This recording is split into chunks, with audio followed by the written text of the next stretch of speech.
speed, which is glacial, which is subglacial. So you will always have violent males competing and sexual drive and prisons full of people who couldn't control their own emotions and so on. We will remain violent apes. Let's not delude ourselves. Food for thought there. So change the name, says Joe. But Betty's not quite so sure. I wanted to touch on this one here. Jorden Peterson's books are back on the shelves. Whitcoulls had removed his 12 Rules for Life, an antidote to chaos, after a photo circulated of him embracing a fan wearing an anti-Islam T-shirt during his tour. Now, Whitcoulls made in the decision following the Christchurch attack, saying it was wrong to support the author at this time. However, the bookseller faced criticism as Mein Kampf remained on sale. Dr. Peterson and his fans are celebrating after his book was reinstated, but since the photo has done the rounds online, Britain's Cambridge University has withdrawn its offer to Peterson of a visiting fellowship. Well, Betty, you start. What do you make of this? And was it a bad decision by Whitcoulls to pull the book in the first place? Do you know of Dr. Peterson, or what's your stance on this? Well, when I read this article, I had to laugh because I know as academics, sometimes we are photographed with our students, and I've had a photograph of myself with my students, and they did the fingers behind my back. And I hate to think what that would look like if it was published over Facebook. And I certainly understand why this academic said that this is actually not his fault. I think this was just poor timing, and he recommended that the photographer in future to make sure that they have people who are not in provocative garb so that they're not portrayed in a bad light. So I understand why, his point of view. I also understand the book publishers, why they withdrew this book. Perhaps if they knew the full story, they might not have done that. But I certainly can understand and empathise with this person. That's a very interesting angle, actually, because you go to. I mean, the rare times I've done book interviews in public, and a lot of people will line up for the author after, and the photos are just taken willy nilly. That's right. You have no control over the photos. You don't have that control. Joe?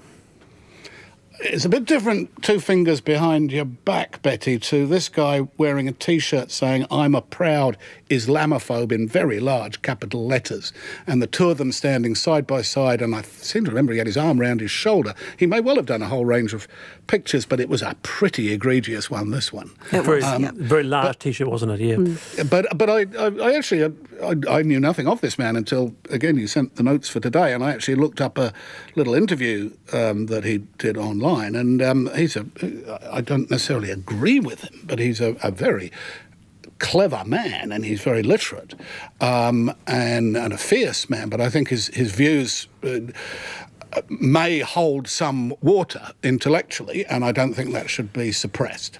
So Whitcoulls was wrong in the first place to ban the book. I don't know. I mean, are you free to sell what you want to sell? If you don't want to sell it, isn't that up to you? It's not a suppression of free speech, is it? It's not a suppression of the book being published. And so I'm no expert on the law in this one, but it's up to you. You know, if you're a washing machine salesman, you can choose not to sell Fisher and Paykel if you want to, can't you? We are having a huge response to the Crusaders and life in general, and whether we're naturally violent, and dogs and bunnings and all sorts of things. Good, that's round them up. I'd love to have read some more out, but for now, Betty Orford-Grant, thank you so much for being on the panel. We'd love to have you back, and Joe Bennett, it's fantastic as always. And I will see you back tomorrow at 3:45. See you at Checkpoint now.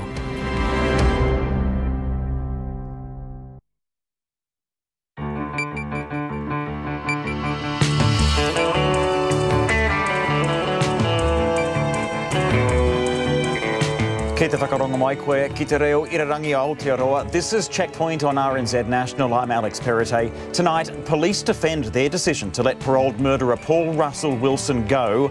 That's after finding 2 knives in his car boot hours before he murdered his second victim. This while the parole board calls for law changes to allow it to monitor released criminals for longer. Facebook bans content in support of white nationalism and white separatism after long-term calls for better policing of hate speech. Preparations are well underway in Christchurch as performers and dignitaries start arriving ahead of tomorrow's National Remembrance Service. We'll cross shortly to Lisa Owen at North Hagley Park. And the 90-year-old founder of a gardening program for school kids says it's time to hang up the watering can. She wants to anoint a successor. Could it be you? RNZ News at 5. Kia ora, ko Susana Leia tawa tēnei. Representatives from almost 60 countries are expected to attend tomorrow's service of remembrance in Christchurch for the victims of the mosque shootings. The Prime Minister says the dignitaries will include the Australian Prime Minister Scott Morrison, along with the Australian Governor-General and Opposition Leader, and a number of Pacific Island leaders. A delegation from the Organisation of Islamic Cooperation, along with a representative of the UN Refugee Agency, will also be attending. Ms Ardern says it's very important that any remembrance activity focuses on the shooting victims and the Muslim community. Yes, this is an event that has affected New Zealand deeply, but it was our Muslim New Zealanders who were targeted in this act of hatred. Rightly so, that will be reflected in the remembrance service. Prime Minister Jacinda Ardern. The police are advising anyone attending their commemoration events to stay alert and be aware of their surroundings. They say while there is no information to suggest any specific risks to public safety, the national threat level remains high. The police say officers who stopped Paul Tainui at a checkpoint before he murdered Nicole Tuxford are traumatised. Tainui was jailed for life today for the rape and murder of Ms Tuxford, found dead in her Maryvale home in April last year. He had been on parole at the time for the 1994 murder of his ex-girlfriend Kimberly Schroeder in Hokitika. The night before he murdered Ms Tuxford, he failed a breath test at a police checkpoint and 2 knives were found in his car boot. Detective Inspector Daryl Sweeney says Wilson was a determined offender and there was no way to predict what he would do next. The police staff in the drink driving checkpoint that night have been traumatised by that. They've given it a lot of thought, but of course they were doing their best with the facts they had at that time. He presented as a calm individual. Mr Sweeney says the police have reviewed their processes and are confident they are robust. NZ Bus is defending its performance amid calls for the private operator to bow out of Wellington. The company is one of 4 contracted to run the Regional Council's bus services, but in the past 5 months has been issued 17,000 fines for late buses, cancellations and using buses that were too small for the route. NZ Bus Board Chair Kevin Baker says they're sorry for the missed and late trips, but are committed to fixing things. He says a driver shortage and insufficient time to plan for the new network, which came into effect in July last year, are to blame. Meanwhile, Rongotai MP Paul Eagles says the number of fines is too high. Anyone who's receiving that amount of complaints should really do the decent thing and say, that's it, we're out of here. I was shocked when I was told that number. I think New Zealand Bus owes the ratepayers of Wellington Region an explanation. Wellington's Mayor Justin Lester is also calling for NZ Bus to be replaced. An attempt by British MPs to break the political deadlock over Britain's exit from the European Union has failed to indicate a clear way forward. After 2 previous parliamentary defeats for a deal negotiated by the Prime Minister Theresa May with the EU, MPs voted on a series of alternative courses of action, but none of the 8 options commanded a majority. Here's the BBC's Rob Watson. It leaves us where we started, and that is in a state of uncertainty, chaos and a profound political crisis. But I guess the options are some sort of accidental no-deal Brexit on April the 12th. I think it's also a possibility that the government just collapses and we have to have a general election, a sort of emergency crisis general election. I think the other possibility is that MPs essentially just ask Europe, we're going to need a much, much, much longer delay to Britain's Brexit in order for us to sort ourselves out. Rob Watson in London. The number of measles cases in Canterbury is continuing to climb, but slowly. Public health officials there say there are now 37 confirmed cases with a further 9 under investigation. The 36th case was a passenger who arrived on a flight from Melbourne on Tuesday last week. For the past 2 weeks, family doctors have been giving the MMR vaccine to children from 12 months to 28 years who have never been vaccinated. From today, they are extending that and will be providing a second dose to 3 key groups. These are all those aged 12 months to 28, caregivers of infants aged up to 12 months, and those between 29 and 50 who work with children. It's coming up to 5 minutes past 5. The Black Fern Centre, Chelsea Alley, says their attention is already fixed on the 2021 Women's Rugby World Cup they will host. With limited international matches, the Black Ferns are using their upcoming trip to the US as the first true measuring stick since the departure of veteran Linda Itunu and captain Fia'ao Faumasili. The world champions will face Canada, USA, France and England in San Diego in June, and Centre Chelsea Alley says their preparation for the 2021 global tournament in New Zealand has begun already. You really do have to put the work in a couple of years out. You can't expect to just keep it in mind the year of the World Cup and expect to do well. We're already putting systems in place, getting good depth in our squads, having the development Black Ferns getting together, and there's going to be a constant stream of girls pushing for spots, and it will all be with World Cup in mind.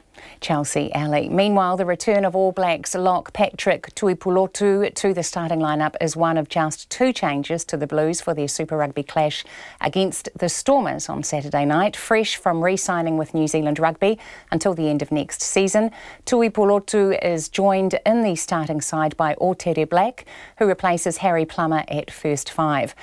Roger Federer has taken a confident step towards a 4th title at the Miami Tennis Open. The Swiss star eased past 13th seeded Russian Daniil Medvedev 6-4, 6-2 to book a quarterfinal against 6th seeded South African Kevin Anderson. Simona Halep moved closer to reclaiming the women's #1 ranking, defeating China's Wang Xiong 6-4, 7-5 to reach the semi-finals. That's the news. Bridges? Do nothing is the fallback position, and it's at the expense of our communities. Buses? This is becoming absurd. That's ridiculous. That number of fines, that number of cancellations is simply unacceptable. And Brexit? If they support her Brexit deal, she will stand down. A little bit of everything. Morning Report, weekdays from 6. Then on 9 to noon, a national remembrance service paying tribute to the victims of the Christchurch terror attacks. From 10 a.m, we'll go to Hagley Park to honour the 50 people who lost their lives at 2 mosques in Christchurch 2 weeks ago. Join me, Catherine Ryan, and the RNZ team in Christchurch and around the country after Morning Report on RNZ National. Now the short forecast from Met Service to midnight tomorrow. Northland to Taranaki, Coromandel, Bay of Plenty and the Central High Country. Scattered showers spreading south today, some heavy late this afternoon and evening. Gisborne and Hawke's Bay, periods of rain with possible heavy falls north of Napier, easing to a few showers tomorrow evening. Whanganui to Wellington, fine weather.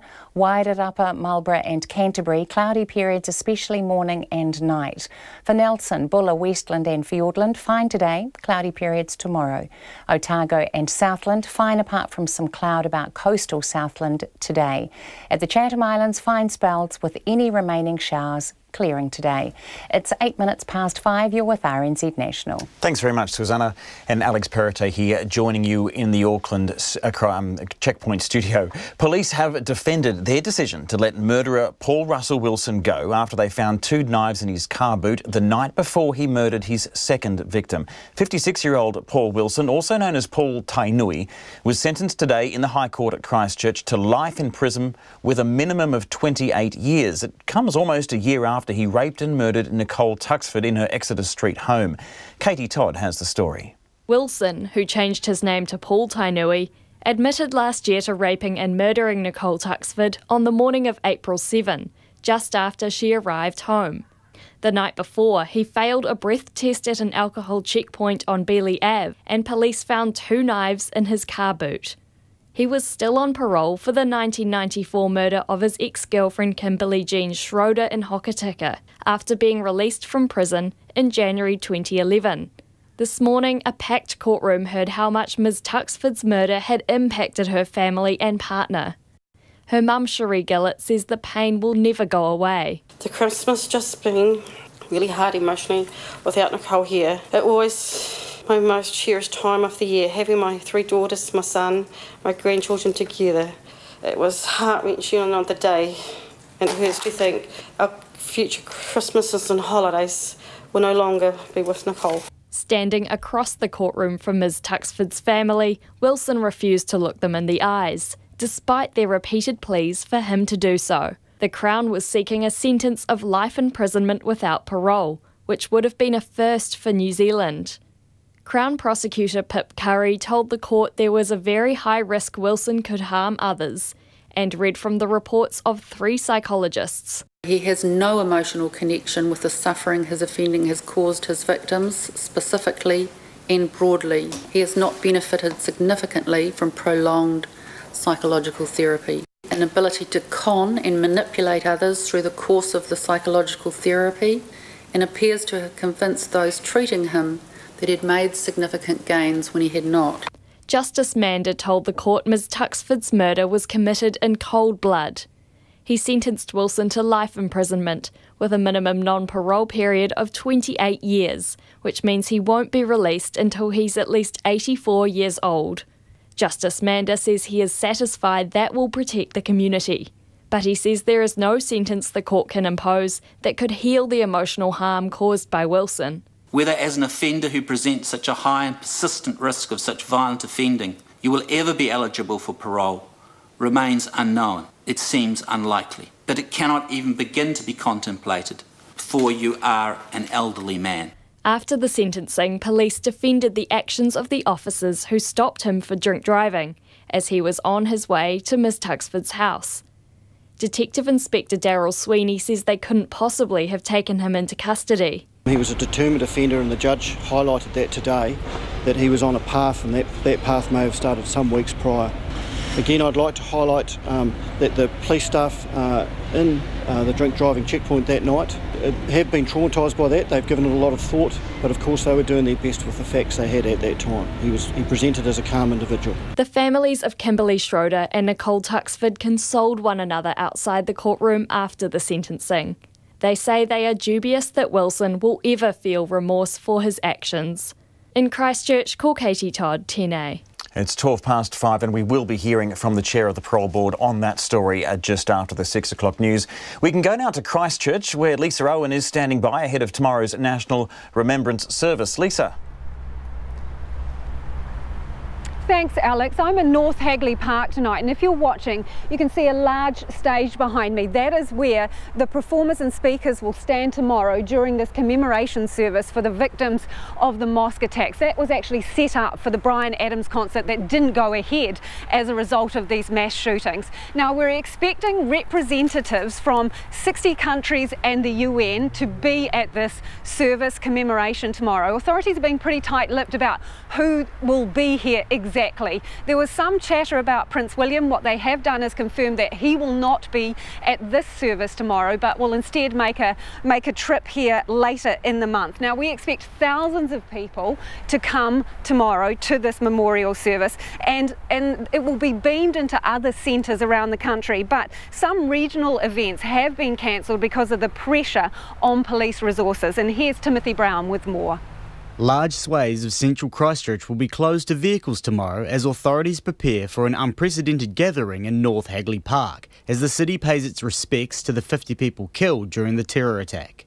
The police are unwilling to discuss specific security and staffing arrangements, but say extensive planning has gone into the event and public safety remains the top priority for officers.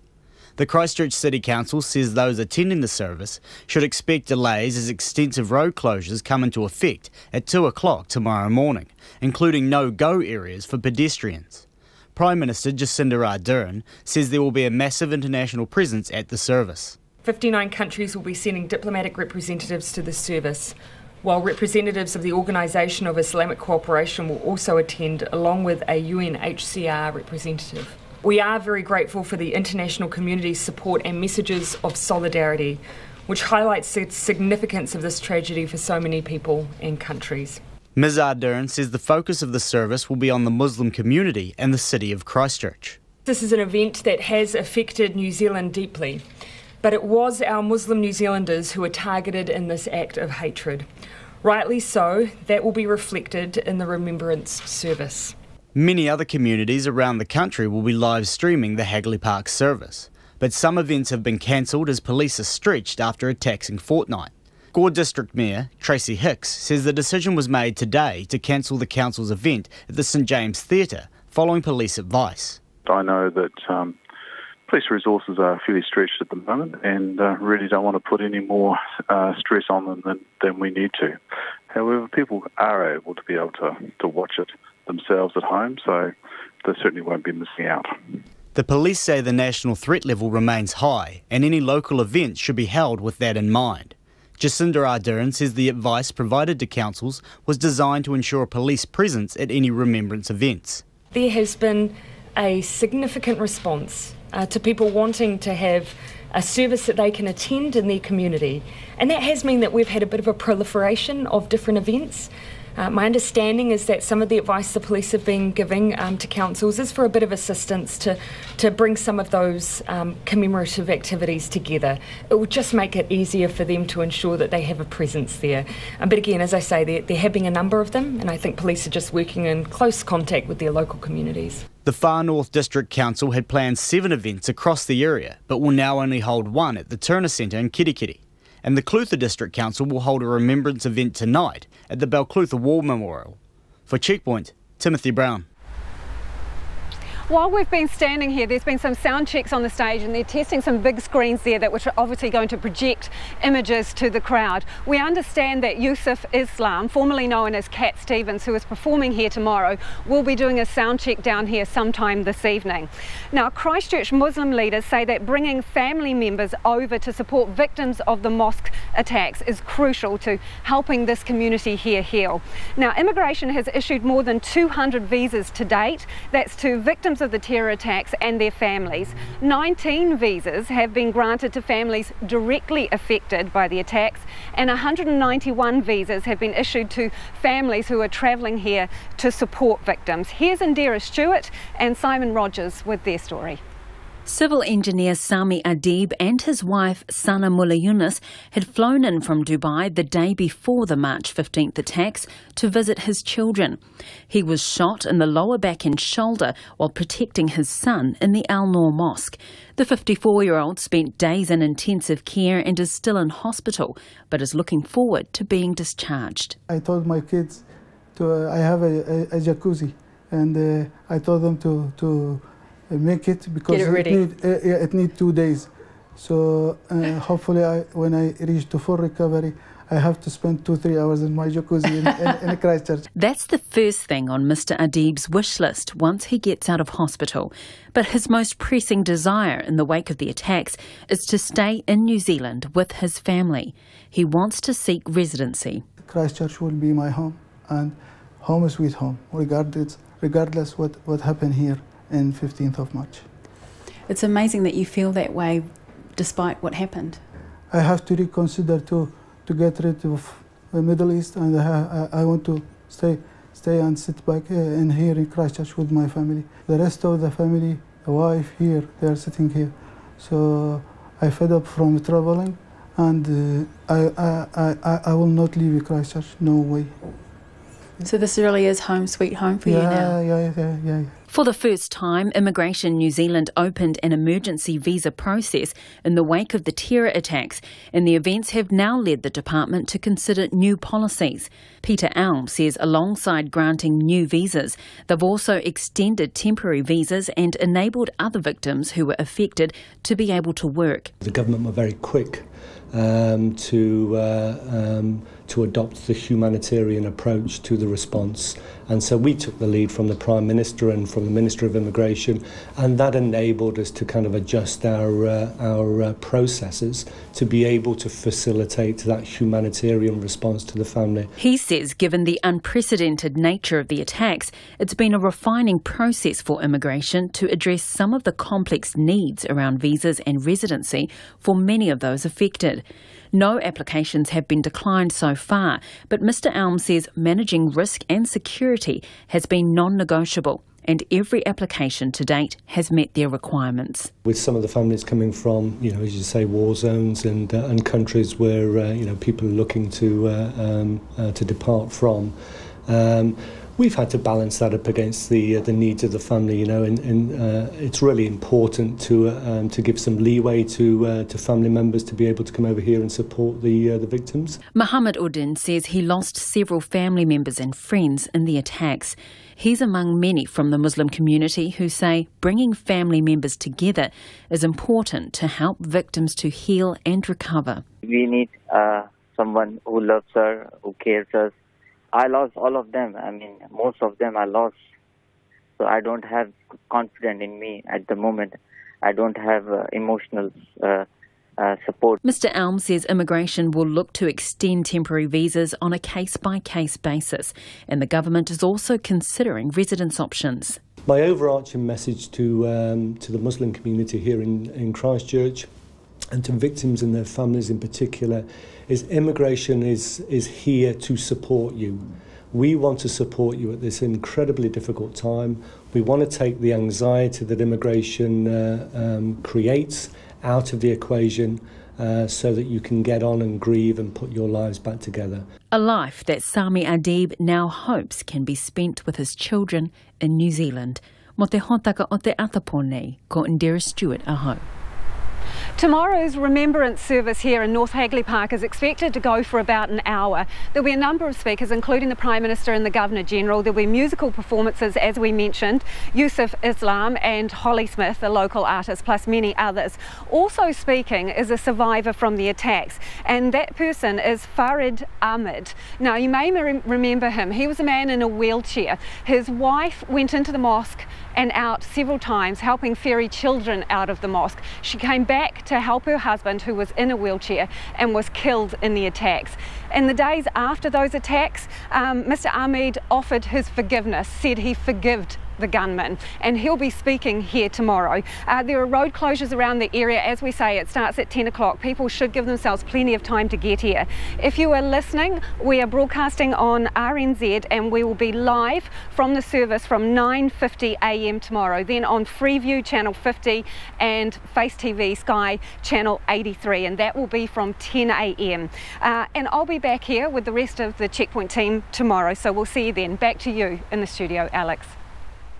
Thanks very much, Lisa. It's 22 minutes past 5. Ata Elian is one of the more recognisable of the Christchurch mosque victims. Photos of the 33-year-old futsal player have popped up outside the mosques and has been shared online. Some of them feature his very young child that he left behind. We wanted to find out more about Ata and his life, so we tracked down two close friends, his futsal coach and the owner of his favourite cafe. Yesterday, I went along to Boteko Cafe on Kilmore Street in Christchurch to meet cafe owner Mahmoud Mod and footballer Ronan Naika, who brought along a photo and their fond memories. Ata Elian loved his football, and aside from his wife Farah and young daughter Aya and his close family and friends, futsal was his passion. The Kuwaiti-born 33-year-old played for New Zealand. He won Player of the Year in 2014 and also coached younger teams. Ronan Naika is the futsal development manager of the Mainland Football Federation and Ata's good friend and teammate. They were side by side in the winning 2014 National Futsal Championship. Ronan the coach, Ata the fearless goalkeeper. Ronan says Ata was successful on and off the court, but hadn't even got to his best before his life was violently cut short. Ata's influence was not purely just on the court. Like he was amazing on the court, don't get me wrong. He played for New Zealand as a result. To be honest, I think his last season, potentially last year with us, was probably his best. Even though we didn't win it, I think he'd reached the level where he was doing quite consistently quite well. Mahmoud Mod is a close family friend of the Elians. He's hosted them many times here at Boteko Cafe, well known for its Middle Eastern and Mediterranean cuisine, and a hub here in Christchurch for the Elian family and their circle of friends. Ata's father, Dr. Mohammed Alian, is recovering after also being shot in the Al Noor Mosque. He told me over the phone that his condition is improving and he's incredibly proud of his son, Ata. Mahmoud says he can't believe he won't see Ata walk through those cafe doors anymore. The night before, on Thursday night, he was here with his family, and they came in and he was the first to enter that door, and he was holding his daughter, and he came to me and he greeted me. And then he sat down, his family came in, I cooked them that dinner, And they were very pleased, they enjoyed it. They came back to me and said, thank you so much, we had a nice dinner. We're gonna go home and rest now. So I stood up with him, let a chat, and where he gone. And the next day, I heard about what happened, and I couldn't believe it. I couldn't believe it so far. I couldn't believe that we're not gonna see him again. He's such a good guy. He's very merciful. He's a good example for the good Muslim. I mean, that's a big loss for everyone. Ronan says he'll remember Atta as someone far greater than just a handy sportsman. We've lost a really, really genuinely good human being. But as Mahmoud said, he's amazing, like as a Muslim, a perfect example of that in the community. But I'll tell you, just an amazing person. I never looked at him and thought I know he's Muslim, I never thought of him as a good Muslim, just a really good guy. He says the futsal community is planning to remember him in a special way. And there's a Give a Little page that's raised a good amount of money for his family initially. From a mainland football, Canterbury United, and sort of, I guess, New Zealand football point of view, we definitely want to do something, but we want to take our time to do it right. Mahmoud says the support he can give now, opening the doors of his cafe late into the evening and cooking meals for affected families, is more important than ever. They come here, they know they will be welcome anytime, and not only them, anyone in the community in Christchurch. So, yeah. And I guess you'll be dishing out a few more hugs as people come through the door and provide a bit more emotional support. Absolutely. We have received a tremendous amount of love and hugs of our neighbours, of Kiwi people. We are absolutely, it's a tragedy, but it brought us together, Alex, and we are, I think, in the best shape ever, and it didn't break us, it makes us stronger. And these friends don't believe Atta is completely gone. It's not wishful thinking or make-believe, but a strong faith that there's another life beyond. That's the whole thing about religion. You gotta be strong, and one day you believe you're going to see him again. Mahmoud Mod ending that report that also featured Ronan Naika, friends of Atta Elian. And that Give a Little page that they mentioned asking for donations for Atta's family has already hit $171,000 today. That's from over 1,700 different generous donors. It's just coming up to 27 minutes past 5. You're with Alex Perrottet. This is Checkpoint on RNZ National. Get in touch if you want to send us some feedback. We're on the text 2101. You can tweet us at Checkpoint RNZ or send us an email, checkpoint@rnz.co.nz. Now, in a shift in policy, Facebook is to ban praise, support and representation of white nationalism and white separatism on its social media platforms, bolstering its efforts to tackle hate speech. The policy will be enforced next week on Facebook as well as Instagram. Now, this comes after criticism by civil rights groups that the social media giant is failing to confront extremism. Speaking today in Christchurch, the Prime Minister Jacinda Ardern reiterated the need for the tech sector to do its part in stopping the spread of hate and violence. In the wake of the terrorist attack here, there is much work to do. You will have seen the reports overnight that Facebook has taken steps to extend its application of hate speech to prohibit the promotion and support of white nationalism and white separatism. Arguably, these categories should always have fallen within the community guidelines of hate speech. But nevertheless, it's positive the clarification has now been made in the wake of the attack here in Christchurch.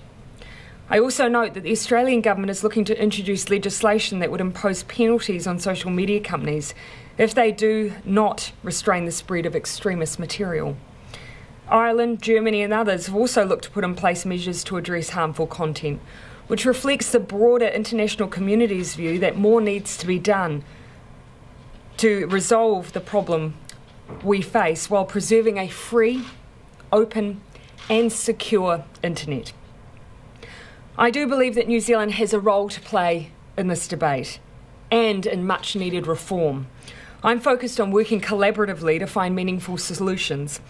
Ultimately, we can all promote good rules locally, but these platforms are global, and I believe, therefore, the solutions will need to be too. Kristen Clark is the president of the Lawyers Committee for Civil Rights in Washington, which has been pushing Facebook for months to take a harder line against hate. She says the massacre in Christchurch added further impetus for the social media giant to take action. We have been engaging and pushing Facebook for reform 4 months. Our efforts date back to the late summer of 2018. So we know that this is something that we've been pushing for some time. I would expect that the tragedy that unfolded in New Zealand perhaps provided the extra push to get them to the finish line. We are still reeling from horrendous hate incidents that have unfolded at houses of worship here in the U.S., in Charleston, South Carolina, and Pittsburgh. And what happened in New Zealand was incredibly awful. It's time that the tech sector do its part to stand up to hate.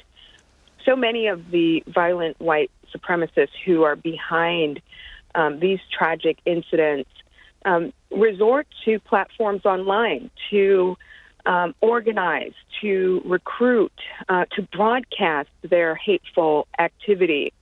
It is our hope that other companies will follow Facebook's lead, and most certainly more must be done. The video that the gunman posted went around the world like wildfire really quickly, so hard to rein in. Facebook's a big beast. Is this simply a virtue signalling move, or is it actually possible for them to take a stand here and actually put into effect what they say they're going to do? They need more diversity around the table. And part of the reason why Facebook has maintained this broken policy is because they don't have experts on civil rights and hate crimes and racial justice who are working with them to think through these issues. And you're right, they are a beast. They are certainly with the resources and means to tackle these issues. So it's time for the public to really speak out and hold Facebook and other companies across the tech sector accountable. Many groups have already complained to Facebook over the last few years about at least their perceptions that their points of view are being censored in some way. Are we confident that there's a agreed or a consensus around the definition of what actually is white supremacy? Is it different, or how is it different from white nationalism or separatism, as they're saying? There will be people out there that have a point of view that Donald Trump's Make America Great Again is pure white nationalism. Should that be banned? We're getting into the political debate realm. This is pretty fraught, isn't it? These are violent ideologies that are behind some of the ugliest and sometimes fatal hate incidents that we're seeing across the country and across the globe. This is a distinction without a difference that Facebook had maintained. There is no defensible way to justify drawing a distinction between white supremacy and white nationalism and white separatism. They are one in the same. This is an ideology embraced by neo-Nazis, by the alt-right, and people who have violent intentions directed against communities of color, communities of faith, and other vulnerable populations. It's time that Facebook stop giving them a platform that can be easily exploited to incite violence, recruit new individuals to their movement. And part of what we're doing here is telling Facebook that they have a role to play in standing up against the hate crime crisis that we face today. And we'll be policing Facebook's platform to make sure that they are indeed shutting out people who are abusing the platform to incite violence. Who else are you approaching and calling on to follow suit? Twitter, Reddit. I mean, all of these online platforms have a role to play. And so we are going to keep fighting and working to hold them accountable for the way in which they facilitate so much of the hateful activity that we're seeing across the globe today. Kristen Clark there in Washington, D.C.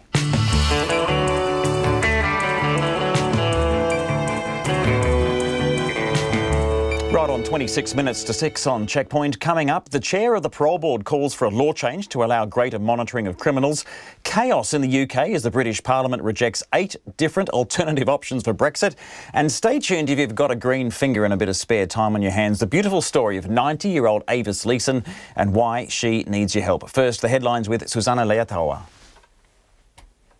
Almost 60 countries will be represented at tomorrow's service of remembrance in Christchurch for the victims of the mosque shootings. The Prime Minister says the dignitaries will include the Australian Prime Minister Scott Morrison, along with the Australian Governor-General and Opposition Leader, and a number of Pacific Island leaders.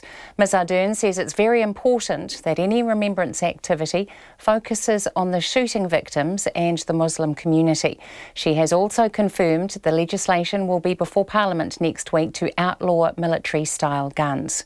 Police chiefs say the officers who stopped Paul Tainui at a checkpoint before he murdered Nicole Tuxford are traumatised. Tainui, also known as Paul Wilson, has been jailed for life today for the rape and murder of Ms Tuxford, found dead in her Maryvale home in April last year. He had been on parole at the time for the 1994 murder of his ex-girlfriend. The night before he murdered Ms Tuxford, he failed a breath test at a police checkpoint and 2 knives were found in his car boot, but he was not detained. UK Prime Minister Theresa May says she hopes to make a third attempt to get her Brexit deal through the House of Commons in the next 48 hours.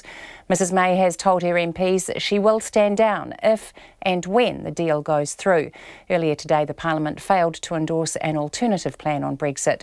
NZ Bus is defending the 17,000 fines it received since October for late or cancelled buses, saying it had 150,000 services run on time. The MP based in Rongotai, where the company's depot is, Paul Eagle, says the figure is outrageous and NZ Bus has to go. The head of NZ Bus, Kevin Baker, says his company's committed to getting on top of things. The popular coastal tracks of Abel Tasman National Park are among hundreds of conservation assets threatened by sea level rises. A report released today shows the Department of Conservation faces major work to protect tracks, campsites, car parks and boardwalks, as well as important coastal ecosystems.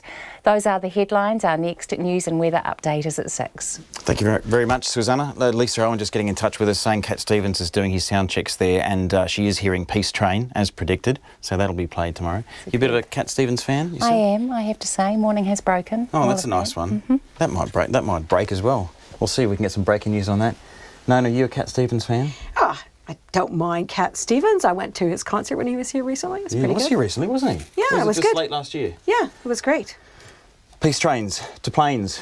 Air New Zealand. Air New Zealand. Going to cut costs, delay buying 6 new aircraft. What's the rationale? Well, they need to cut costs. They need to save some money because their full year earnings are going to be down by as much as 40%. And so, hey, when that's the case, you need to do things to improve your position. And what they're going to do is they're going to cut about $900 million of costs out of their business over the next couple of years, beginning with the delayed purchase of 6 aircraft, some for the domestic routes, some for their big long haul. And that's going to save them $750 million over those 2 years. So they'll buy them eventually, but just not in the next 2 years. They're also looking to cut a whole bunch of other costs this year and next, about $60 million each year. Now, they would have been saving some money anyways, because that's what they usually do. They're always looking on how they can save costs. Now, the specifics, we don't really know. Is it going to cost jobs? Not too sure. Most likely, but that was not forthcoming from the chief executive today. So we don't really know where they're going to make those savings. But yeah, that's what Air New Zealand has said they were going to do. The market reacted positively to that. The company's share price rose 2.25% as a result. Wow. Meanwhile, employment and business confidence takes another hit. Have you got the latest numbers there? Yeah, well, both the employment survey that Westpac does and the ANZ survey the ANZ survey on business, both of them came down 7 points from where they were. Now, you know, look, it's quite significant, and it's something that the Reserve Bank governor alluded to yesterday when he came out with his OCR update. And what it is that sentiment is really down, but so there's lots of reasons for that. However, on the plus side, New Zealand's economy isn't terrible, and it isn't terrible. The global economic conditions are definitely a worry. We're seeing that all through Asia and the world. But you look at our own market, and we're up again today, 0.7%. That's a hefty rise for the share market. That shows a real vote of confidence in New Zealand companies. And that's a 67-point increase to 9,766. That's another record close. Records like that, And when you think, you look at Asia, you look at Australia, look around the world, it's not as positive. So, yes, sentiment's down. Workers don't expect to get wages, whereas business think the costs are going up. Yeah. Who can figure it? It's very curious, but basically you can just say from that sentiment is down overall. However, our dollar seems to still be well supported. We did come down after the OCR update yesterday, but we're still at the same point. 68.1 US cents, 96 Australian, and 51.6 pence. Well done. Thank you. Nona Peltier there with the latest in the business world, and it's just coming up to 20 minutes to 6. It's been labelled a spectacular display of indecision. The British Parliament is descending even deeper into chaos after MPs rejected not one but 8 different alternative options for Brexit. The continuing debacle comes even after Prime Minister Theresa May offered to stand down from the top job if her deal was delivered. Now, there's no clear path forward. The ABC's Thomas Oriti reports. The headlines are getting creative and the Twitter sphere's in overdrive. Brexit Westminster is like the crystal maze on crystal meth. A looking-glass world where truth lasts milliseconds and every MP wants to play the Joker. Brexit caliphate it is then. Ridiculous waste of time. Just a taste of what's online this morning after MPs gathered to vote on 8 proposals for Britain to leave the European Union. Order! Order! That's becoming the sound of Brexit, courtesy of John Bercow, the Speaker of the House of Commons. I can now announce the result of today's recorded votes on motions relating to the United Kingdom's withdrawal from and future relationship with the European Union. The results were pretty straightforward. The noes were 400, so the noes have it. So the noes have it. So the noes have it. The noes were 422, so the noes have it. You probably get the point. It was a resounding no. In fact, that's the front page of tomorrow's edition of The Guardian in the UK. No printed 8 times. What that means is the UK Parliament has failed to endorse an alternative plan on Brexit. Well, I'm thinking of changing my name to Jacob Rees-Deckchair, and you can see which folds up faster. His name is actually Jacob Rees-Mogg, a Conservative MP who wants a complete break from the European Union. If a referendum of 17.4 million people, a general election where both parties said they would back the result, doesn't lead to us leaving, when will we ever get out? Brexit's getting more and more complex by the day. But in short, the 8 proposals included leaving the EU without a deal, leaving but remaining in the common market, leaving with or without a customs union, or even cancelling Brexit in the event of a no deal. Then there's the idea of a second referendum. It was defeated, but not by all that much, 295 to 268. And that has some political analysts, like Alan Wager from King's College London, wondering. Now we know every sort of Brexit option, every sort of route out of the current impasse isn't popular with MPs either. And that makes 2 things more likely. It makes some sort of general election increasingly likely. It also potentially increases the case for the referendum. That's the case the people that were supporting a referendum have been making, that if there's gridlock, the only way is to bring it back to the people. It makes both those things increasingly likely. That's not tempting the Prime Minister Theresa May, who still wants her deal approved, and this time she's put an offer on the table. To borrow another of today's headlines, back me and sack me. Stephen Barclay is Britain's Secretary of State for exiting the European Union. There are no easy options here. There is no simple way forward. The deal the government has negotiated is a compromise, both with the EU and with members across this House. But the whole saga isn't going down too well on the streets of London. It seems a bit unfair that she's able to run away on a mess that she's created? I think she's let the cat out of the bag. I think now she's weakened her hand. I think it's probably the right thing for her to do, but I have great sympathy for this lady who's given up 2 years of her life. Perhaps it is a ploy. You know, I'm surprised actually that she's capitulated, because I've always seen her as someone who hangs on no matter what. At the moment, though, even an offer to quit has failed to break the Brexit stalemate. Britain was supposed to leave the bloc on Friday, and even though Brussels has agreed to push the date back to the 12th of April, the process remains deadlocked. Thomas Oriti reporting at, coming up to 5:45. Is the humble lunch break becoming a luxury for many Kiwi workers? A survey by Southern Cross Health Insurance has found 1 in 3 New Zealanders aren't taking proper lunch breaks these days, presumably opting to eat at their desks or ploughing on with their workload instead. Now, if that news doesn't come as a surprise to you, or you're increasingly skipping lunch yourself, you may want to consider making it a priority, as dietitians say the benefits can't be overstated. Nita Blake-Pearson reports. Lunchtime in downtown Auckland and people are rushing to grab a bite to eat. Some manage to sit outside and enjoy their meal with friends and colleagues. Others have raced back to eat on the job in what's become the new norm for many. What does a typical lunch look like for you? Not this. I'm usually stuck at the desk. I'm actually a teacher, so I'm usually planning the rest of my day. I've just had a few hours off, so I'm enjoying a lunch break for a change. Normally looks like running away from my desk, grabbing something as quickly as possible, going back to my desk and eating it. I think it varies.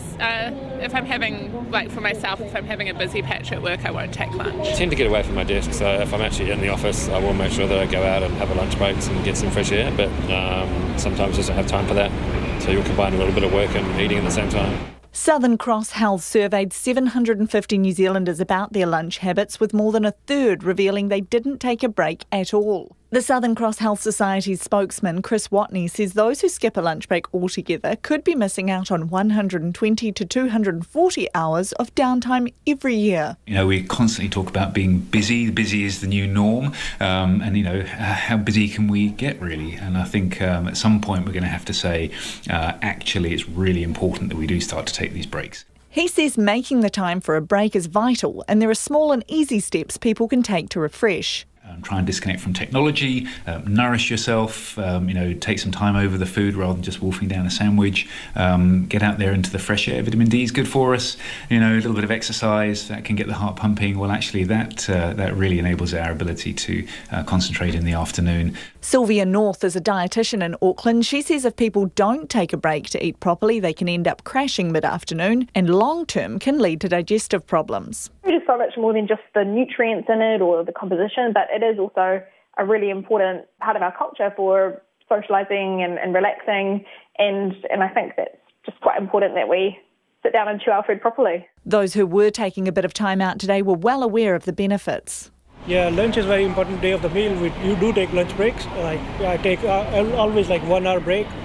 Just take my lunch and take break and then relax and come back to work. That's all. I'll go for a wander around, sometimes up to the art gallery or something like that, which is kind of a bit further. Eat lunch, catch up with friends, yeah. Normally we're just in the factory and we just have lunches brought from home. I hardly ever buy anything. You can spend time, personal time with your friends or co-workers if you want. If not, then you can just isolate yourself from everyone. A bit of quiet time and just to relax yourself or reevaluate yourself before going back to work. I work in hospitality, so I'm a waitress. We normally get 2 15-minute breaks a day, and we just kind of do whatever we want, sit outside or just kind of chill and relax from all of it. So. For anyone wanting to get on the lunch break bandwagon, Southern Cross recommends avoiding eating at your desk, inviting colleagues to join you for an out-of-the-office meal, taking walking meetings, or even fitting in a workout during the lunch hour. For Checkpoint, Nita Blake-Pearson. It's 12 minutes to 6. I'm Alex Perrottet. You're with Checkpoint on RNZ National. We are keen for your feedback. You can text us on 2101, tweet us at Checkpoint RNZ, or get on the email checkpoint@rnz.co.nz. The Wellington Regional Council will have to decide soon whether one of its bus providers, NZ Bus, stays or goes. The company received more than 17,000 fines in 5 months for late buses, cancellations and using buses that were too small for the route. And while councillors, MPs and the public say they've lost faith, NZ Bus is confident it can make things right. Emma Hatton has the story. Another day, another Wellington bus drama. But this time it's more than just the exasperated cries from commuters. It's concrete proof the system has failed. NZ Bus was late, cancelled a service or sent out the wrong bus 17,663 times since October. Rongotai MP Paul Eagle says that's outrageous. Anyone who's receiving that amount of complaints should really do the decent thing and say, that's it, we're out of here. I was shocked when I was told that number. I think New Zealand Bus owes the ratepayers of Wellington Region an explanation. He wants the, quote, rogue operator gone. So I'm saying to New Zealand Bus, give the buses back to the ratepayers. They purchase them. All you do is run them. You need to do the decent thing and can them back, because people don't know that NZ Bus is selling that bus operation. So they don't care. When you're selling something, you're in the departure lounge, and so they need to do the honest thing and hand the buses back to the ratepayer. Mr Eagle doesn't think government intervention is needed to sort out Wellington's buses, but Wellington-based National List MP Nicola Willis says it should have stepped in months ago. I don't have faith in the Regional Council's ability to solve this by itself. It's been promising to fix it every month since the new system was put in place, and it hasn't been fixed. I think the government needs to send in a Crown Observer, use its Local Government Act powers to get the right expertise in to fix these problems. Regional Councillor Darren Ponta says whether NZ Bus stays or goes will have to be decided soon. We will have to determine in the next few weeks whether their performance is so inadequate that we have got to that point. The difficulty for us all, however, is then what? Because while that sounds good to strip off the services from NZ Bus and to allocate them to somebody else, we have to have that somebody else to allocate them to. Darren Ponta also wants the amount the company has paid in fines made public, something which currently can't happen due to commercial sensitivity. One of the things that the public transport operating model was supposed to do was provide more transparency around the provision of public transport services, and it seems rather ludicrous that these figures are not being known to councillors or to the general public. Mr Ponta has sought legal advice on whether that figure should be released. In a statement, NZ Bus Chairman Kevin Baker apologised for the late and missing trips, but said the company would continue to work cooperatively with the Regional Council. Mr Baker says while NZ Bus would prefer to be operating at a higher level of performance and to lower abatements, it was working extremely hard to pull whatever levers it could to do this. He blames the driver shortage and a short planning period for the problems. In Wellington for Checkpoint, Emma Hatton. Avis Leeson is 90 years old. In just 8 years, she's created 85 gardens in schools around Waikato and instigated hundreds more around the country. Gardens with fruit, vegetables and flowers. Gardens to teach and to feed. Avis has plenty of passion and plenty of awards, as it turns out. But what Avis doesn't have plenty of is time, and she needs your help. Cameraman Nick Monroe and I paid Avis a visit. In Avis Leeson's home in Hamilton, we find out she's a household name among school students across the region. And this is the Queen's Service Medal, right? Yep, that's my QSM. I've never worn it, but still. She received that Queen's Service Medal last October from the Governor-General to go with all her other awards. After a random call to her old primary school in Morrinsville 8 years ago, offering to teach the students how to grow their own food, she inspired a program that has taken root and flourished. I would do 5 or 7 schools a day, and I would pile my car up with all the plants at 8 o'clock in the morning and tootle off to wherever, all over the town. Avis couldn't believe that children in Hamilton didn't know where fruit and vegetables came from, and she's convinced they need to eat more of them.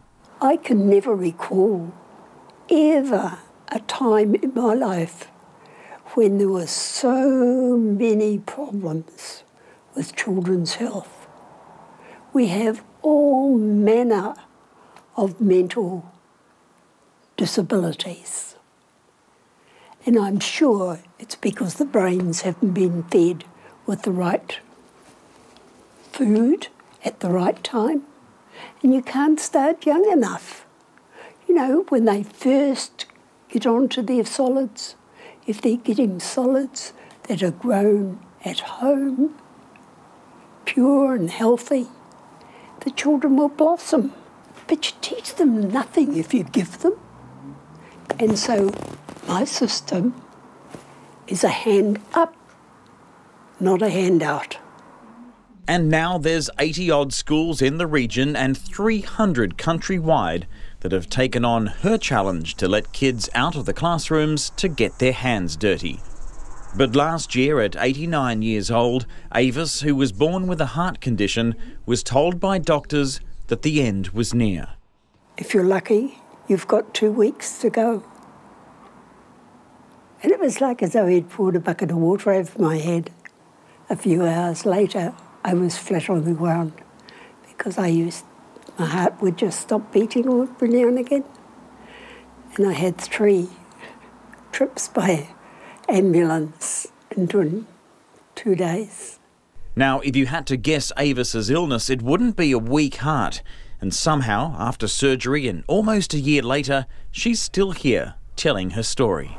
And then things went to custard. And now I'm finding it very difficult. You see, I've had 10 strokes of different magnitudes. And each time, it just takes a little more. Since losing her driver's licence and due to her decreasing health, Avis hasn't been able to do what she loves most, getting out to schools and passing on her wisdom to the children.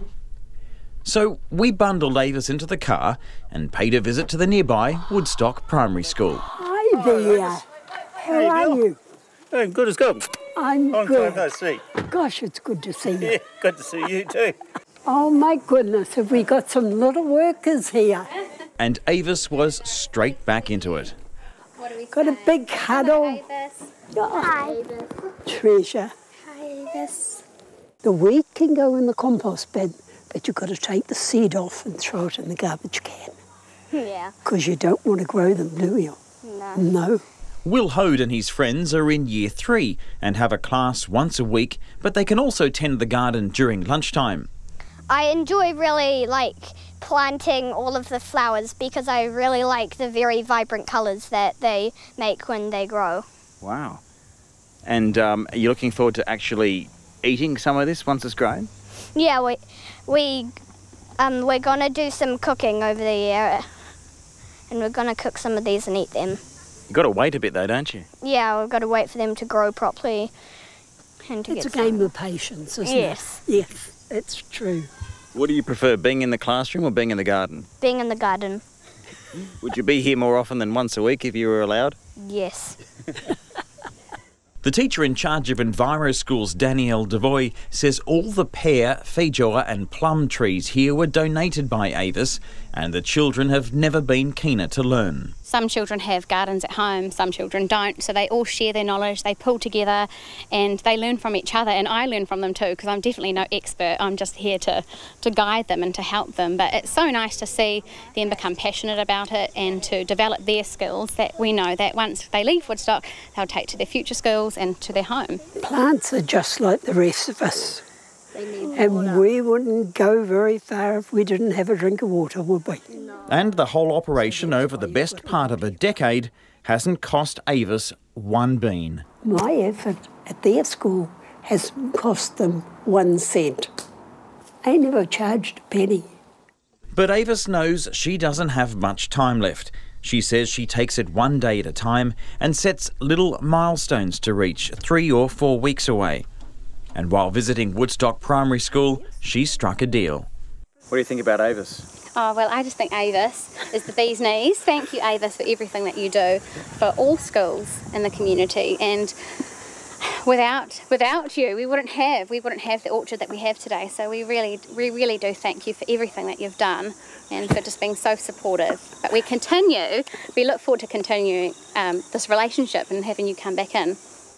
Someone from the school will pick her up once a month to visit and attend the class, and that made Avis's day. I'm so sorry it's been so long since I last visited you. but I'm coming back more often. How's that sound? Good. Right. And then we'll be able to get that other garden up and running. Yeah. And by the time I get back, maybe next month, cauliflowers and cabbages will be growing like one thing. But Avis is ambitious and still wants one more thing. She wants to make sure the gardens continue long after she's gone. She's convinced there's a successor out there, and here's the pitch from the master gardener herself. And it's so easy. All I ask is that if you have 1 hour a week out of your retirement that you would like to share with the young New Zealanders, then please, I'd love you to help us. We need you badly. There you have it. Get in touch with Checkpoint if you want to respond to Avis and pick up that watering can. Greg has got in touch. How can a convicted murderer out on parole, found with dangerous weapons and over the limit in charge of a vehicle, is not immediately detained? What does parole then actually mean? Stay in touch. We'll have the chair of the parole board after 6. RNZ News at 6. Ngā mihi nui ko Susana Leia tawa tēnei. The police say it is in the hands of local authorities where the rural communities host National Remembrance Service events tomorrow. The Gore District Council had intended to screen the Hagley Park service in the St James Theatre, but decided against the plan today. Mayor Tracy Hicks says the decision came following consultation with the police. I know that police resources are fairly stretched at the moment and really don't want to put any more stress on them than we need to. However, people are able to be able to watch it themselves at home, so they certainly won't be missing out. Tracy Hicks. The police say the national threat level remains high and decisions on whether or not events should be held in that environment are for organisers. The Far North District Council will hold a single event at the Turner Centre in Kerikeri after 7 were planned, while the Clutha District Council is holding its remembrance event tonight. The Prime Minister has welcomed Facebook's decision to ban praise, support and representation of white nationalism and white separatism on its social media platforms in the wake of the mosque attacks. Jacinda Ardern says these categories should always fall within the community guidelines of hate speech. Facebook has faced criticism that it has failed to confront extremism. Ms Ardern says New Zealand has a role to play in the debate over social media responsibility and reform, and while preserving a free, open and secure internet. I'm focused on working collaboratively to find meaningful solutions. Ultimately, we can all promote good rules locally, but these platforms are global. And I believe, therefore, the solutions will need to be too. Jacinda Ardern. A High Court judge says it's unlikely double murderer Paul Tainui will ever be eligible for parole. Tainui, also known as Paul Wilson, was jailed for life in the High Court at Christchurch this morning for the rape and murder of Nicole Tuxford, found dead in her Maryvale home in April last year. At the time, he was on parole for the 1994 murder of his ex-girlfriend, Kimberly Schroeder, in Hokitika.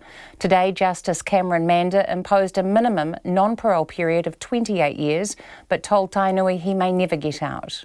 Whether as an offender who presents such a high and persistent risk of such violent offending, you will ever be eligible for parole remains unknown. It seems unlikely, but it cannot even begin to be contemplated, for you are an elderly man. Justice Mander said no sentence outcome could heal the emotional harm Tainui had caused. The Transport Agency says there's no evidence a lack of maintenance contributed to the collapse of the Waiho Bridge in Tuesday's storm, nor did work that was being done upstream. The bridge connects Franz Josef with Fox Glacier on State Highway 6 in South Westland. A Franz Josef businessman emailed the agency on Sunday expressing concern that excavations upstream were pointing the current directly at the bridge's northern abutment. The agency says the bridge's river protection system had undergone maintenance a fortnight earlier, but it was unlikely anything could have saved the bridge given the massive force of the swollen river. A Hokitika homeowner whose house was flooded in this week's downpour is blaming the town's inadequate stormwater system. The man, who's asked not to be named, says at 3:30 in the morning water started coming inside and his family had to flee. It's the second time the house has been flooded. He says the Westland District Council could have averted the problem by improving the stormwater system. Fix our drains. Simple. Get it all sorted. Spend money, throw money at it instead of whatever they throw their money at. Who knows? Keep putting the rates up, but as you can see, you can't see much for it. The homeowner says he and his family don't expect to live there again. An Air New Zealand flight was delayed this afternoon after it was discovered that a passenger's checked-in baggage had a rifle in it. The airline says flight 547 from Auckland to Christchurch was delayed after aviation security asked for a passenger's checked-in bag to be removed from the aircraft's hold. It says the owner of the bag had already boarded but cooperated and got off the plane. Another passenger says the pilot announced that the proper process for checking in the gun wasn't followed. The flight was delayed by about 35 minutes. Air New Zealand says the passenger was rebooked on a later flight. It's coming up to 6:05. The Crusaders coach Scott Robertson says they've made an effort not to overreact to a rare loss ahead of tomorrow night's Super Rugby derby against the Hurricanes. Last weekend's defeat to the Waratahs in Sydney broke a record streak of 19 straight wins for the defending champions. Robertson says the Crusaders have avoided any sense of panic going into the match in Wellington. Look, we were desperate last week, but we were pretty inaccurate a lot of times at key moments, and that's our focus, We made sure we're really clear on what we needed to get better at. You don't go unbeaten for a year and change everything. You just got to nail a couple of key things and make sure you have the confidence going forward. Scott Robertson. Meanwhile, there's a brotherly theme to the Australian teams named for this weekend's round of Super Rugby games. The Melbourne Rebels will be seeing double when the identical Smith twins, JP and Ruan, start together in the front row for Queensland on Saturday. Tomorrow night, John Folau, the younger brother of Wallaby star Israel, will be in the Waratahs reserves for their match against the Sunwolves. And Tiger Woods says he could feel his match play experience return quickly during a round 1 victory at the World Golf Championships event in Texas. The 14-time major winner hung on to defeat big-hitting youngster Aaron Wise 3-1 at Austin Country Club this morning. Woods will face old rival and fellow American Brandt Seneca on day 2. That's the news. Tonight on Nights, Alison Balance goes caving to get a better idea of what's happening in the atmosphere above ground. We have a window on the world of breastfeeding and 3 women who decided to quit it. And this week's cultural ambassador, our electronic aficionado Paul Barrington, invites you to catch Detroit's Third Wave. If you missed the first and second ones, on Nights with me, Brian Crump, after the news at 7 on RNZ National. Now the short forecast from Met Service to midnight tomorrow. Northland to Taranaki, Coromandel, Bay of Plenty and the Central High Country. Scattered showers spreading south today, some heavy late afternoon and evening. Gisborne and Hawke's Bay, periods of rain with possible heavy falls north of Napier, easing to a few showers tomorrow evening. Whanganui to Wellington, fine weather. Wairarapa, Marlborough and Canterbury, cloudy periods especially morning and night. For Nelson, Buller, Westland and Fiordland, fine today, cloudy periods tomorrow. Otago and Southland, fine apart from some cloud about coastal Southland today. Chatham Islands, fine spells with any remaining showers clearing today. It's 6:07. You're with RNZ National. Thanks very much, Susanna. The chair of the parole board is calling for a law change to allow greater monitoring of criminals released on parole. Sir Ron Young says the current model, which only allows the board to oversee progress for up to a year after release, may need to be extended in special cases. It comes after Paul Russell Wilson was today sentenced to life in prison with a minimum non-parole period of 28 years for killing 27-year-old Nicole Tuxford while on parole last year. He previously served a life sentence for the murder of his former girlfriend, Kimberly Schroeder. I asked Sir Ron if the parole board simply got it wrong. The important thing is to look at what the parole board knew in 2011 when they released Wilson. Mr. Wilson, of course, was in jail for 13 years before he was entitled to be considered by parole in 2007. The parole board went through a very careful process over 4 years, refusing parole, identifying what had to be done, 4 psychologists then, by the end of 2010, identified the fact that he was at low risk of reoffending. We didn't just dump him on the street when we released him. We released him to a residential rehabilitation program. We then monitored him for the first year, which is the maximum we could monitor him for. And then, of course, we were reliant upon either the police or corrections to let us know if there were problems. Okay. So it really was a very careful approach. Right, and I want to just step through some of those because there were, I guess, what we can call some red flags early on about him not really coming to terms with his own offending. But as it says in the report, in June 2010, even though there was some improvement, it says that he was unable to answer even relatively simple questions. Was that not a red flag quite close to the date of release? Well, the reasons why he wasn't able to answer those questions was explained on both in the decision by the parole board and in the report. He was able to do so to the psychologist and people he was familiar with, but he was overcome by the occasion appearing before the parole board. But it was clear from the background information we had that by that time he did understand the seriousness of what he'd done. He'd always understood the violent aspect, but right at the beginning it was the parole board who identified the lack of appreciation of the fact that he had raped this young woman as well, and that needed to be the subject of treatment, which it was over that 4-year period. Are you confident that there was enough follow-up during his time in parole to monitor his forming of relationships in the community? Sure. Well, we monitored him for the first year of his release, and that's as long as we're allowed to do so by law. Do you think that's good enough? No, I think there is a strong case to be made for increasing that 1 year, and that's something I'm going to take up with the government and suggest work be done to consider increasing that period. But you're going to take that up with the government now. As a pure layman on this, I mean, parole is not freedom. He is serving a sentence, and parole is you're serving that sentence in the community with all sorts of conditions that are imposed, and conditions were imposed on this offender. But how could you have a maximum period of 1 year that he's being monitored? I mean, has this not been an issue before? Sorry, I interrupted you. That's right. He wasn't monitored by the parole board because we weren't allowed to. But, of course, he did have a probation officer, and the probation officer has obligations and would have seen him on a regular basis, perhaps initially every week, maybe more relaxed as time went on, 2 weeks, monthly. But he was seen and looked to regularly during that time, over the 7 years that he was released before these events occurred.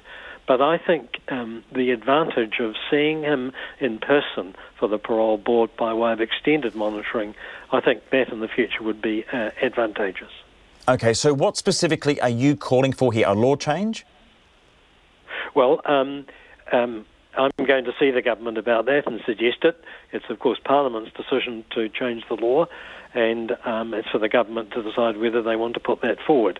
Obviously, some policy work will need to be done, but I think that would be advantageous, and I think the parole board would welcome it, particularly for those offenders who have committed serious crime. So, Ron, how do you feel that it's taken another murder, plus compounding that, the suicide of a man, the father of the original victim back in 1994, to get people like yourself to say, oh, we might need to change this? Well, these events are extremely rare. It's very, very rare for there to be a second murder. I think 0.4% is the percentage that's being talked about. So these issues only very rarely come up, and certainly it's the first time that they've come up in my relatively recent time on the parole board. I don't think it's previously been brought to public attention. I'm doing so now because I think it's something that might be of value. There's another recommendation in the report, and that is to investigate how closely his family were engaged, whether his whānau were around him, as it mentions that on top of and perhaps even further than all the departmental efforts that are deployed, the family who spend more time around the offender on parole may be able to notice warning signs and to raise flags with the authorities. Are you satisfied that his family was engaged enough with him while he was on parole? Well, we're only able to comment, of course, in that first year, because beyond that we simply don't know. We're reliant upon either police or the corrections to let us know if there are problems on parole, and if there are, we can immediately recall him to prison and deal with it then. But I can't comment, of course, on what I don't know, which is what supervision was undertaken and what discussions were undertaken after our period of 1 year ended. How do you describe, in all honesty, that maximum 1 year period you just talked about? How would you describe it? Woefully inadequate? What are your words? Well, I think it's...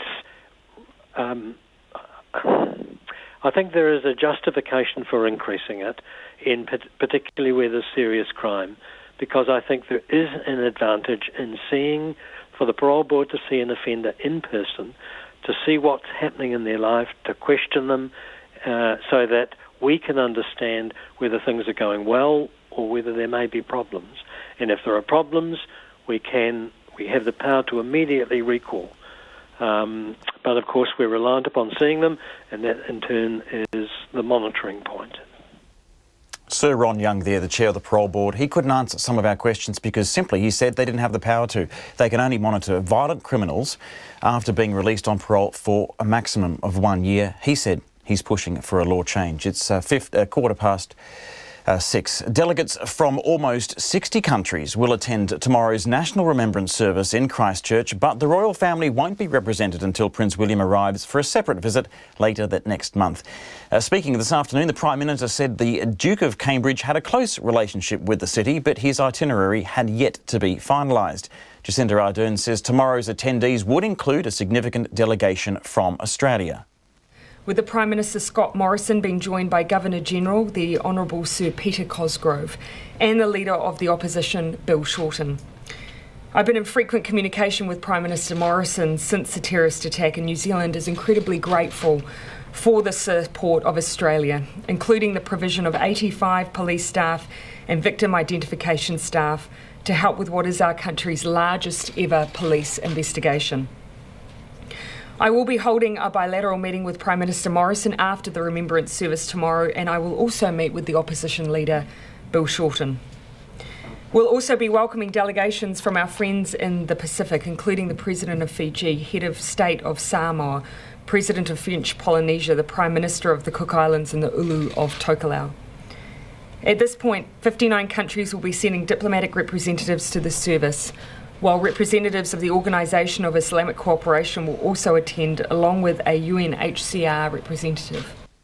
Jacinda Ardern said tomorrow's focus would be on the victims, the Muslim community and the people of Christchurch. The service begins at 10 a.m. RNZ will be broadcasting it live on the radio.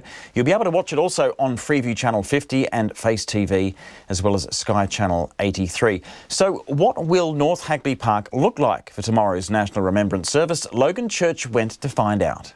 Behind me, final touches on the stage. The lighting rig is up, screens are up. Just before we were seeing some images from the cameras which will be broadcasting this event live all around the country. If we come over here, stacks of plastic chairs are piled up ready to be laid down for some of the dignitaries which are expected to arrive tomorrow. We know that the Prime Minister will be here, the Governor-General, the Mayor, as well as many of our Muslim community from both in Christchurch but all over New Zealand as well. But over there in front of me we've got one of the live trucks which will be taking the live feed and spreading it all over New Zealand. Events in Auckland, Dunedin and Wellington will be broadcasting this live, and it will be also available on television. The Christchurch City Council released the rundown for tomorrow's event this afternoon.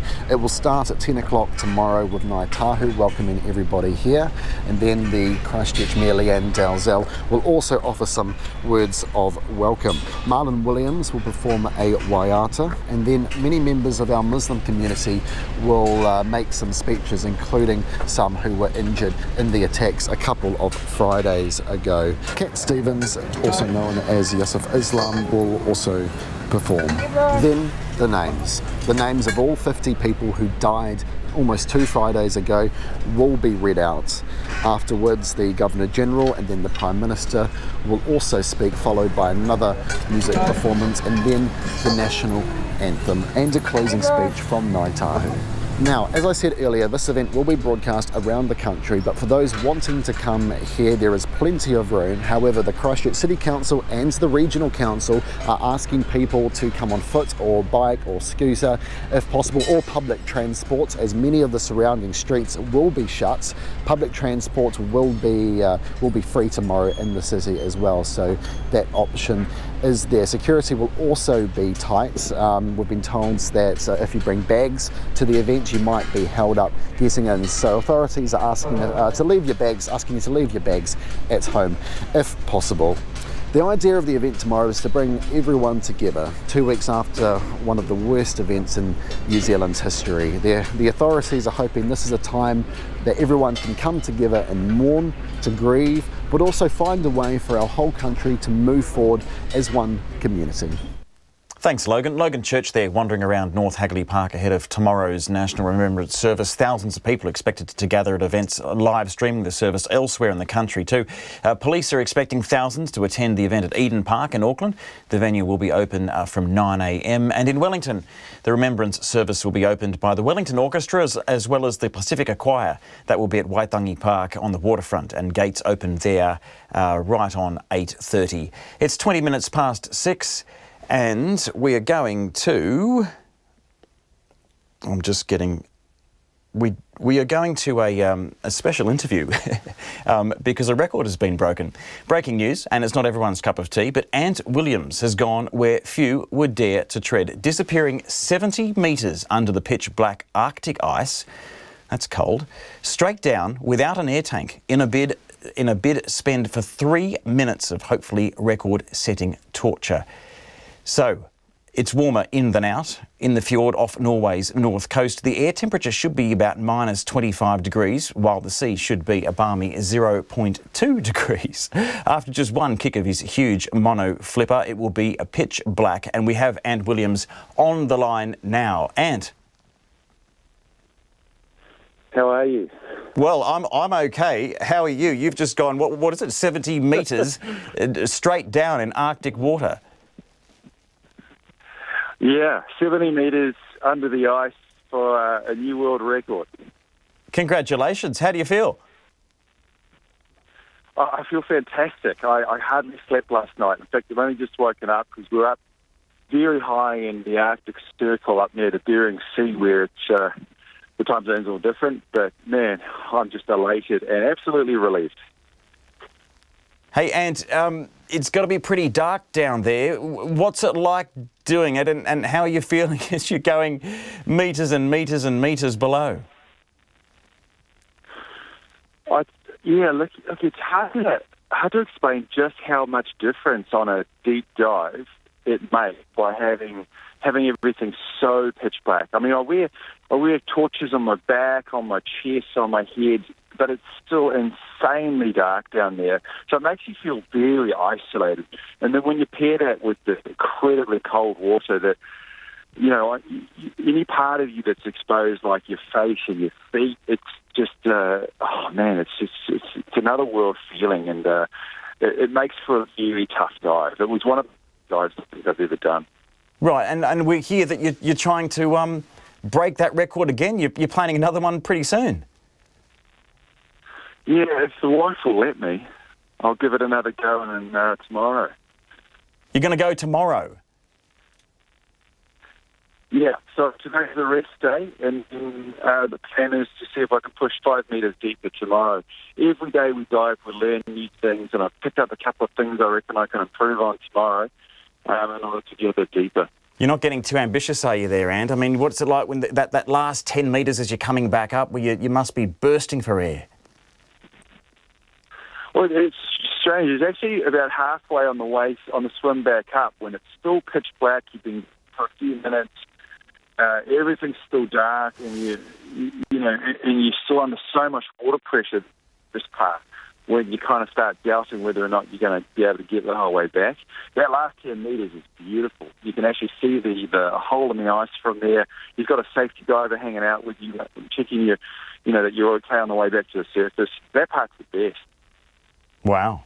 Well, look, you enjoy it, but take care and good luck. That's Ant Williams. He's just broken a record diving more than 70 metres into the very, very chilly water in the Arctic Circle. We'll see if we can bring you his progress tomorrow as he tries to do one better just the day after he's broken the record. Extraordinary. It's 24 minutes past 6. The Prime Minister, Jacinda Ardern, says Facebook's own moves to curb white supremacy on its site may not be enough, and outside intervention may be needed. Facebook has copped heavy criticism since the Christchurch shooting for being a platform for racism and white supremacy and for failing to do enough to stop a live stream of the attack. It's now said it will extend its ban on hate speech to explicitly include white supremacy as well as white nationalism, but some are saying that falls well short of what's needed. Leith Hufferdine reports. Jacinda Ardern says she's pleased to see Facebook's announcement, even though white supremacy speech should arguably have already been prohibited on the platform's existing rules. But I still think that there is a conversation to be had with the international community about whether or not enough is being done. And there are lessons to be learnt here in Christchurch, and we don't want anyone to have to learn those lessons over again. She cited legislation being considered by other countries like Ireland and Australia to curb extremist behaviour online. I do believe that New Zealand has a role to play in this debate and in much needed reform. I'm focused on working collaboratively to find meaningful solutions. Ultimately, we can all promote good rules locally, but these platforms are global. And I believe, therefore, the solutions will need to be too. The chief censor, David Shanks, says Facebook's response is too late and doesn't think the issue can be resolved by leaving it up to global tech giants. He believes regulation is needed for an effective response, alongside an international agreement on where the line is drawn on extremism online. Meanwhile, NetSafe's chief executive, Martin Cocker, thinks the ban is a great idea. Mr Cocker thinks New Zealanders will be pleased to know that material is being clamped down on. The value for these groups being able to be on Facebook is just the vast size of the population of users and the number of people that they can expose to their views and the ease at which they can share them. By forcing them off onto second, third tier platforms, it just makes it harder for them to recruit and share those ideas. The move is also being welcomed by the Chief Human Rights Commissioner, Paul Hunt. Mr Hunt says businesses wielding public power have human rights responsibilities and they must be held to account. He's calling on other social media providers to be socially responsible and to stop illegal activities on their platforms. Internet NZ's Chief Executive Jorden Peterson is keen to see what the impact of the ban is, given the scale of the problem. They've got so many users and there'll be a big AI and machine learning component to how they deal with this, and a relatively small group of human beings doing some content moderation as well. So it'll be interesting to see how it plays out. Mr Carter says in the wake of the Christchurch shootings, the country needs to be discussing how it makes society safe for everyone and how social media platforms operate as part of that. He says social media is becoming less of a Wild West and thinks that's probably for everyone's benefit. For Checkpoint, ko Leith Hufferdine tēnei. 27 minutes past 6. The 95-year-old man who took 4 different buses to get to an anti-racism march says he's been astounded and humbled by the reaction he's got around the world. After RNZ reported the story of ex-World War II serviceman John Sato this week, it caught the imagination of people as far away as the United States and the Netherlands. CNN's picked up the story and he's been asked to be interviewed by British TV. Our reporter Chen Liu popped in to see John today to bring some of the many letters she's received for him. John Sato's simple deed has touched many people in New Zealand as well as internationally. He says he's embarrassed by all the fuss. I've been spoilt. You know, I'm not used to all this. I'm not. I tend to be rather retiring. Bo Burns, Mr. Sato's friend, is coming to take him to the supermarket. She sits down and reads some of the letters to him, as Mr. Sato doesn't have good eyesight. This is a message from Boston. In Boston, America. Yeah. So I just read your article on Mr. Sato and I was really touched by it. I live in Boston, and while I was not physically affected by the Boston Marathon bombing, it's something that still affected me emotionally. I was and have been so heartbroken by the attack of violence in New Zealand. Your country has come together as a community and quickly enacted change, something I wish the US would do. I want to send him my love. Okay, this one is from the Netherlands. Mr. Sato says he's just an everyday champ who's not used to publicity. He says he was not at the battlefront in the war, but was just transporting the troops and ammunition. He said he's no hero and was just doing what he could. It's not that I have a lot to give. I'm just an ordinary bloke. But if you can't share yourself, you know, it doesn't make you anyone special. You just share what you can. That's all. Mr. Sato says life is a learning process and he's still learning. What's the most important thing? Love. That's what I've learnt. My daughter, just before she died, and she was in extreme pain, morphine and all the rest of it, and she said, love, love. And I know what it is. Mr. Sato says if people are sensitive and aware of things, they'll know where racism exists. For Checkpoint, Ko Chen Liu Aho. Beautiful story. That's all for tonight. Tune in again tomorrow. Ka kite anō.